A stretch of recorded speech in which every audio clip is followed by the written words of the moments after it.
Hello, and welcome back to Miss Eustace English class, where we are going to read the full text of Life of Pi. We are currently on chapter 11. Now, in this video, I'm going to have chapter 11, 12, 13, 14, 15, and 16 because there are many short chapters of about 2 to 4 pages in length, and I decided to put them all in one continuous video. So, from chapter 11 to chapter 16, here is our reading of Life of Pi. Chapter 11. Consider the case of the female black leopard that escaped from the Zurich Zoo in the summer of 1933. She was new to the zoo and seemed to get along with the male leopard, but various paw injuries hinted at matrimonial strife. Before any decision could be taken about what to do, she squeezed through a break in the roof bars of her cage and vanished in the night. The discovery that a wild carnivore was free in their midst created an uproar amongst the citizens of Zurich.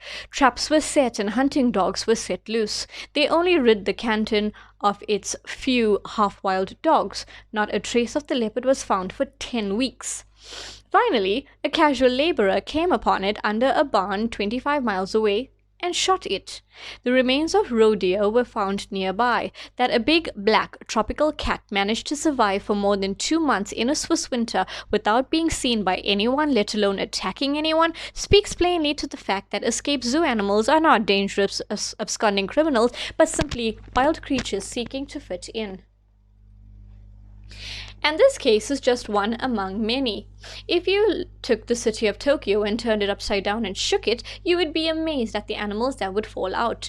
It would pour. More than cats and dogs, I tell you. Boa constrictors, Komodo dragons, crocodiles, piranhas, ostriches, wolves, lynx, wallabies, manatees, porcupines, orangutans, wild boar. That's the sort of rainfall you could expect on your umbrella. And they expect to find, in the middle of a Mexican tropical jungle? Imagine, It's laughable. Simply laughable. What were they thinking?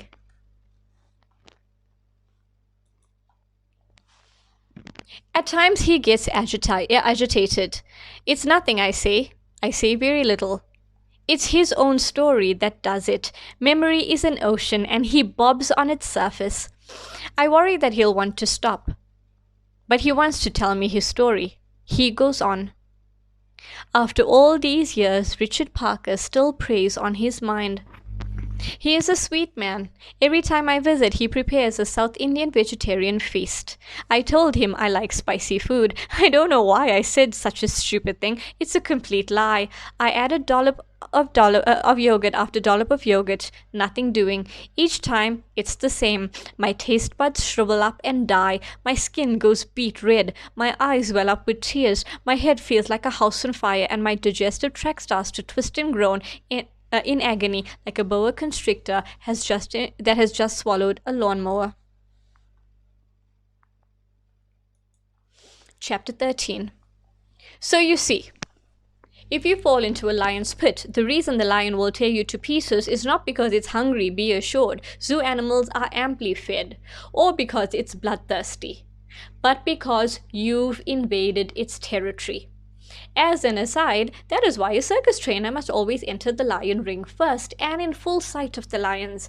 In doing so, he establishes that the ring is his territory, not theirs, a notion that he reinforces by shouting, by stomping about, by snapping his whip. The lions are impressed. Their disadvantage weighs heavily on them. Notice how they come in? Mighty predators though they are, kings of beasts, they crawl in with their tails low and they keep to the edges of the ring, which is always round, so that they have nowhere to hide. They are in the presence of a strongly dominant male, a super alpha male, and they must submit to his dominance rituals. So they open their jaws wide, they sit up, they jump through paper-covered hoops, they crawl through tubes, they walk backward, they roll over. He's a queer one, they think dimly. Never seen a top lion like him, but he runs a good pride. The leader's always full, and let's be honest, mates. His antics keep us busy. Napping all the time gets a bit boring. At least we're not riding bicycles like the brown bears or catching flies like the chimps. Only the trainer better make sure he always remains super alpha. He will pay dearly if he unwittingly slips to better. Much hostile and aggressive behavior among animals is the expression of social insecurity. The animal in front of you must know where it stands, whether above you or below you. Social rank is central to how it leads its life. Rank determines whom it can associate with and how, where and when it can eat, where it can rest, where it can drink, and so on. Until it knows its rank for certain, an animal lives an a life of unbearable anarchy. It remains nervous, jumpy, dangerous. Luckily for the circus trainer, decisions about social rank among higher animals are not always based on brute force. Heidegger 1950 says, when two creatures meet, the one that is able to intimidate its opponent is recognized as socially superior, so that a social decision does not always depend on a fight. An encounter in some circumstances may be enough. Words of a wise animal man, Mr. Heidegger was for so many years a zoo director, first of the Basel Zoo and then of the Zurich Zoo. He was a man well versed in the ways of animals. It is a question of brain over brawn. The nature of the circus trainer's ascendancy is psychological. Foreign surroundings, the trainer's erect posture, calm demeanor, steady gaze, fearless step forward, strange roar, for example, the snapping of a whip or the blowing of a whistle. There are so many factors that will fill the animal's mind with doubt and fear and make clear to it where it stands, the very thing it needs to know. Satisfied, number 2 will back down, and number 1 can turn to the audience and shout, "Let the show go on!" And now, ladies and gentlemen, through real hoops of real fire.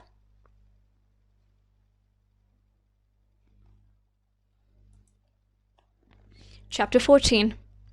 It is interesting to note that the lion that is the most amenable to the circus trainer's tricks is the one with the lowest social standing in the pride, the omega animal. It has the most to gain from a close relationship with the super alpha trainer.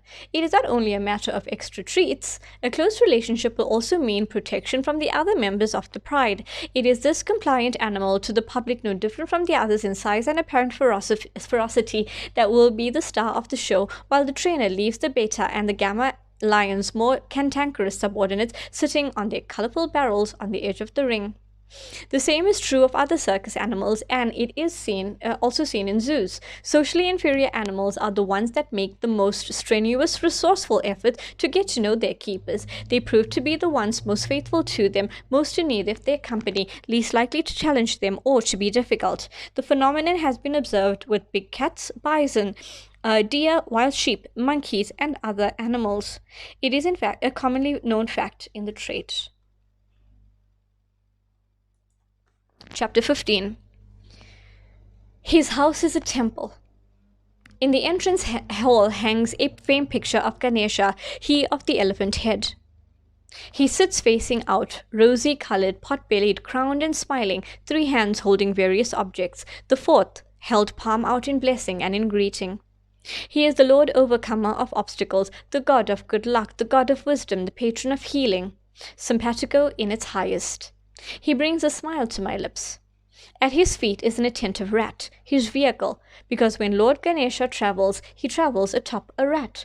On the wall opposite the picture is a plain wooden cross. In the living room, on a table next to the sofa, there is a small framed picture of the Virgin Mary of Guadalupe, flowers tumbling from her open mantle.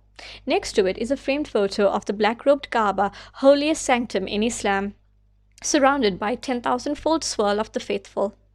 On the television set is a brass statue of Shiva as Nataraja, the cosmic lord of the dance, who controls the motions of the universe and the flow of time. He dances on the demon of ignorance, his 4 arms held out in choreographic gesture, 1 foot on the demon's back, the other lifted in the air. When Nataraja brings his foot down, they say, time will stop. There is a shrine in the kitchen. It is set in a cupboard whose door he has replaced with fretwork arch. The arch partly hides the yellow light bulb that in the evening lights up the shrine. 2 pictures rest behind a small altar. To the right, Ganesha again, and in the center, in a larger frame, smiling and blue-skinned, Krishna playing the flute. Both have smears of red and yellow powder on the glass over their foreheads. In a copper dish on the altar are 3 silver murtis, representations. He identifies them for me with the pointed finger. Lakshmi, Shakti, the mother goddess, in the form of Parvati, and Krishna, this time as a playful baby, crawling on all 4s. In between the goddesses is a stone Shiva Yoni Linga, which looks like half an avocado with a phallic stump rising from its center, a Hindu symbol representing the male and female energies of the universe. To one side of the dish is a small conch shell set on a pedestal, to the other a small silver handbell. Grains of rice lie about, as well as flour just beginning to wilt. Many of these items are anointed with dabs of yellow and red. On the shelf below are various articles of devotion: a beaker full of water, a copper spoon, a lamp with a wicked coil in oil, sticks of incense, and small bowls full of red powder, yellow powder, grains of rice, and lumps of sugar. There is another Virgin Mary in the dining room. Upstairs in his office there is a brass Ganesha sitting cross-legged next to the computer, a wooden Christ on the cross from Brazil on the wall, and a green prayer rug in the corner. The Christ is expressive. He suffers. The prayer rug lies in its own clear space. Next to it on a low bookstand is a book covered by a cloth. At the center of the cloth is a single Arabic word, intricately woven, 4 letters, an alif, 2 lams, and a ha. The Arabic word for God. The book on the bedside table is a Bible. Chapter 16. We are all born like Catholics, aren't we? In limbo, without religion until some figure introduces us to God. After that meeting, the matter ends for most of us. If there is a change, it is usually for the lesser rather than the greater. Many people seem to lose God along life's way. But that was not my case. The figure in question for me was an older sister of my mother's, of a more traditional mind, who brought me to the temple when I was a small baby. Auntie Rohini was delighted to meet her newborn nephew and thought she would include Mother Goddess in the delight. "It'll be his symbolic first outing," she said. "It's samskara." Symbolic indeed. We were in Madurai. I was the fresh veteran of a 7-hour train journey. No matter, off we went on this Hindu rite of passage, Mother carrying me, Auntie propelling her. I have no conscious memory of this first go-around in the temple, but some smell of incense, some play of light and shadow, some flame, some burst of color, something in the sultriness and mystery of the place must have stayed with me. A germ of religious exaltation no bigger than a mustard seed was sown in me and left to germinate. It has never stopped growing since that day.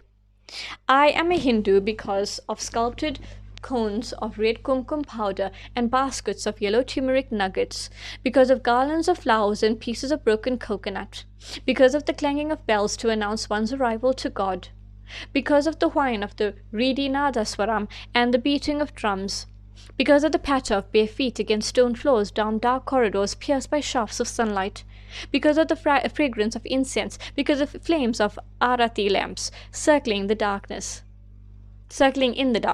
because of bhajans being sweetly sung, because of elephants standing around to bless, because of colorful murals telling colorful stories, because of foreheads carrying variously signify the same word, faith. I became loyal to these sense impressions even before I knew what they meant or what they were for.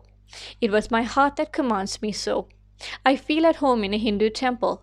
I am aware of presence, not personal, the way we usually feel presence, but something larger. My heart still skips a beat when I catch a glimpse of a sight of a murti, of God residing in the inner sanctum of a temple.